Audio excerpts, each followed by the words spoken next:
My friends, welcome back to Tom's DIY Garage, where we learn how to do stuff, see how stuff gets done, fix stuff.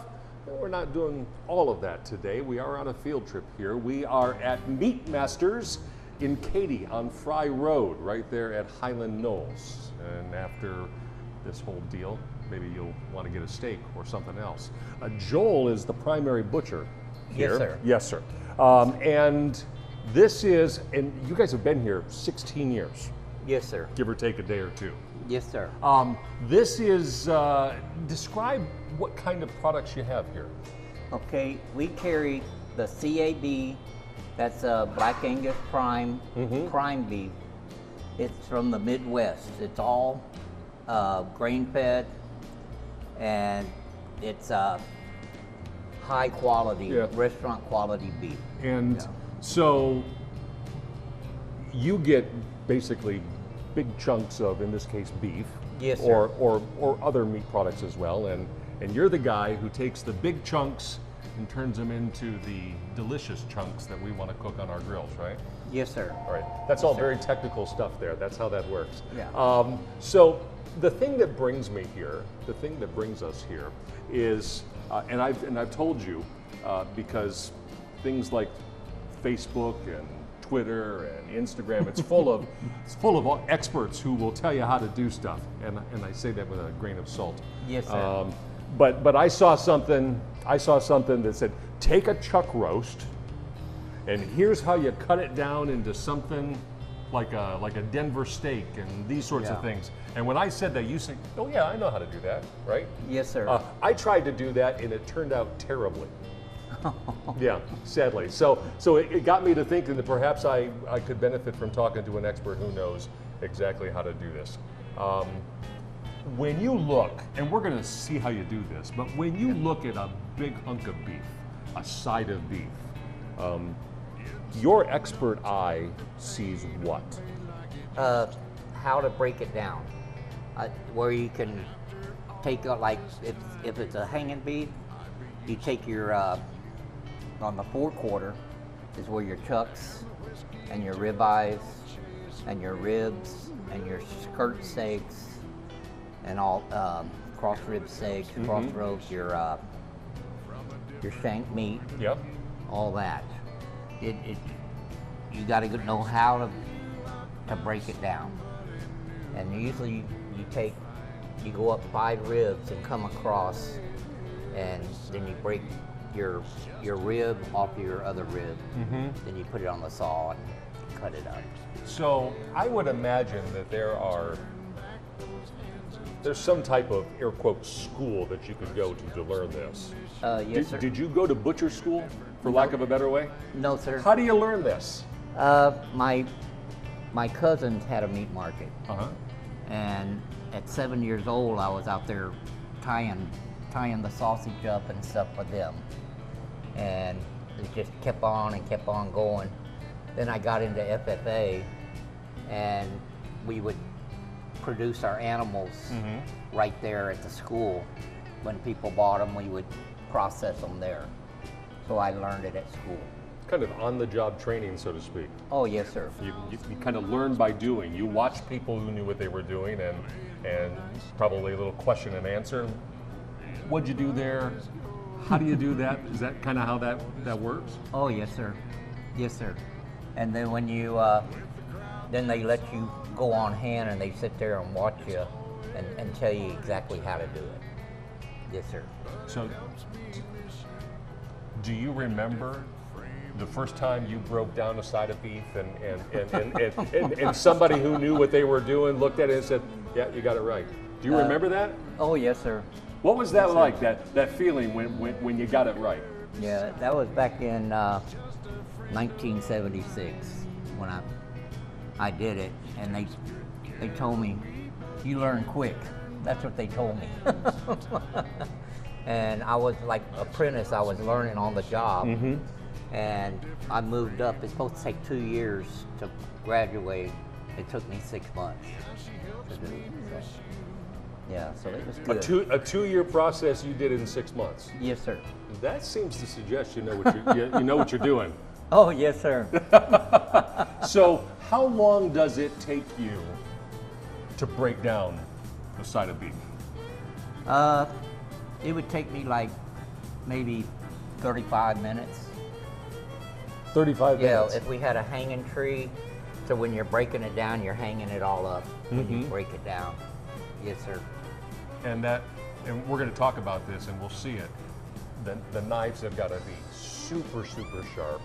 Yes, sir. And you got to know exactly where that blade's going and where your fingers are, so they stay out of the way. I mean, there are nicks and cuts along the way, aren't there? Oh, yes, sir. Yeah, that little ouch moment where. Where you stick and see if it's bleeding or not, you know. Right. So, when we talk about your level of expertise, you don't live here in the Houston area. No, sir. You live up near Austin. Yeah, Lakewood, Texas. You come down here to do this job. Yes, sir. How much is your expertise in demand? Quite a bit, because I'm helping the owner out.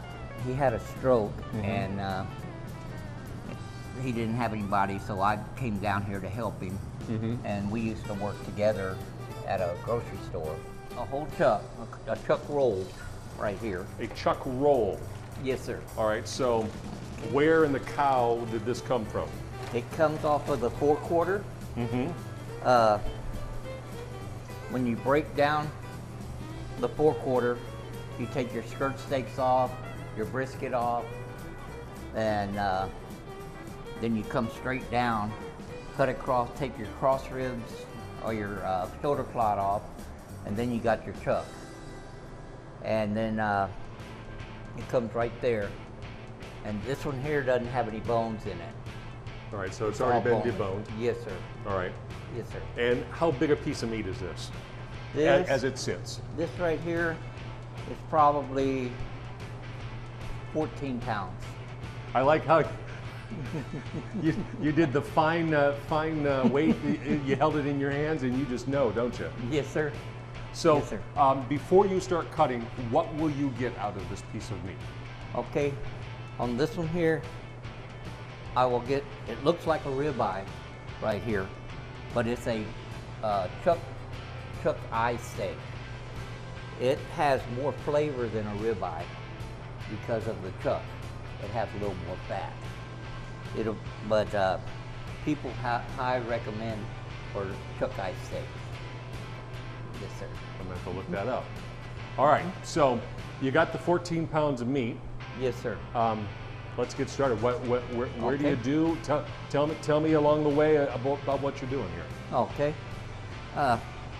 They usually cut them about 1.25 inch, 1.5 inches, and you just cut straight down, and then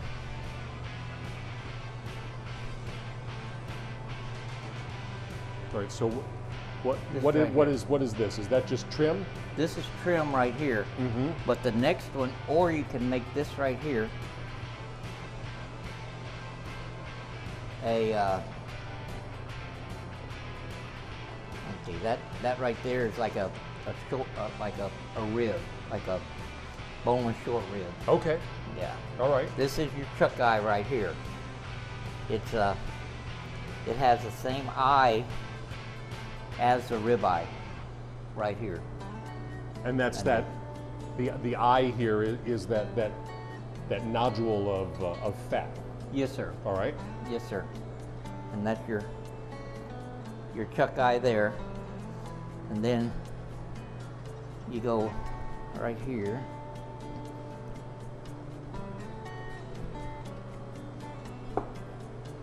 And you get another one right here.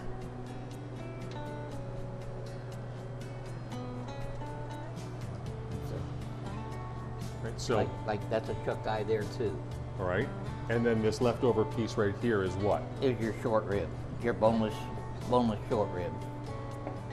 It like that right there. And then you can keep going all the way down with them, or now since you've taken that off, you cut a little thicker right here. then. That's about double the thickness. So, Yes, sir. So what have you got there then? You have your boneless chuck roast, your pot roast or chuck roast, right here.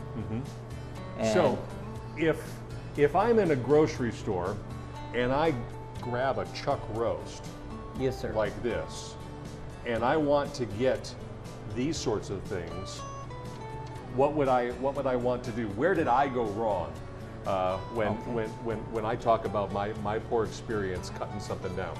Yes, sir.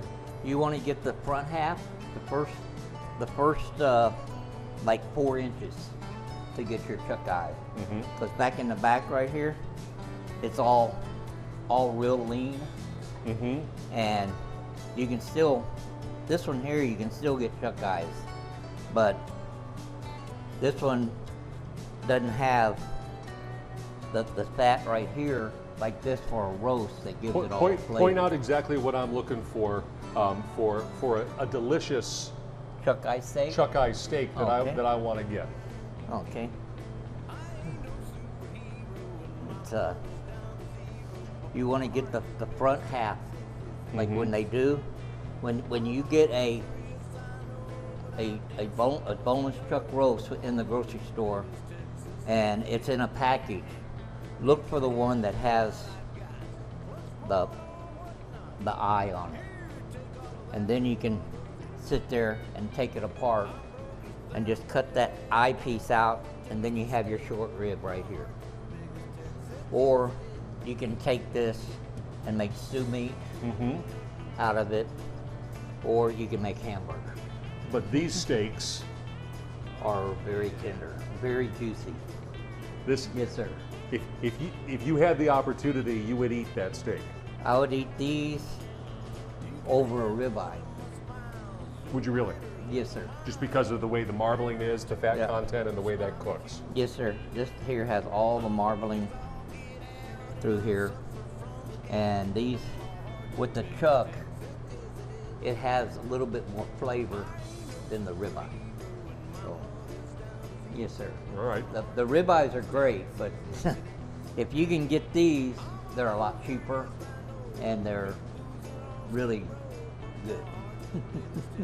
All right, let's work our way through the rest of that okay. that piece of meat. Okay. And then you can cut your like a thin one here. A thin. It'll be a chuck steak. Oh, okay. Just if it had a bone on it, it would be called like a 7 steak, and people would make carne asada and stuff. They would cook it real quick on the grill and this and that, cut it all up for carne asada. So would you cook this piece of meat like a steak, just that whole thing? Yes, sir. Okay. Yeah, I'd put it on the grill. All right. Yes. Yes, sir. Of course. Okay. And then you just keep cutting it the same all the way down. And then back in here, you make your hamburger right back in here. That's what we make all our hamburger out of, nothing but chuck here. So you'll cut that out and then just basically grind it. Yes, sir. You just cut it right here. And that's about maybe 1.5 pounds right here, hamburger. But then, if you really want it to, you could still get your chuck eye out of this piece of beef. Right about where this... Right where it comes apart, right here at this right here. Yeah.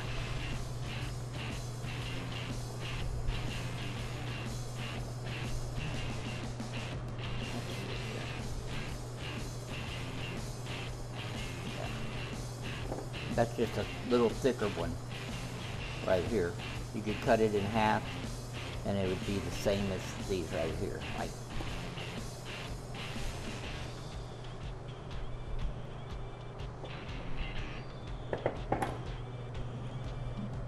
couple of chuck eye steaks right there. yes, sir.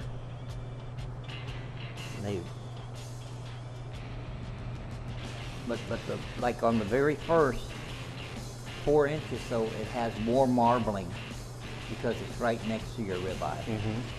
So we look, These were the initial ones that we. Yes, and, sir. And I'm not touching the meat here. Yes, sir. People want to see my hands here. But the marbling here is better than the marbling back here. Yes, sir. Yes, sir. And that marbling, once the cook comes, is what's going to make that tender. Yes, sir. Marvin Kropelnicki is the owner of Meat Masters. Like a lot of us here, you're I came to Texas as fast as I could kind of guy. You're from Virginia. Mm-hmm. I'm from Michigan, but here we are in Texas. Mm-hmm. Marvin, how important is it, do you think, for consumers to have a place like Meat Masters where they can get the very best meats? Very best. And not the butchers not around here. Mexicana and them, they're the butchers, but not this butcher. This butcher is the best. So as we talk about how best to cut the meat, you can cut the meat wrong and have a terrible product, or you can cut it right and have a great product, it sounds like. Mm-hmm. So we talked, you had a stroke almost 4 years ago, and so having a guy like Joel come down here and help do the kind of expert cutting that you would do, Right. helps you continue to keep the doors open. Yes, sir. The ribeye here looks just like the chuck eye.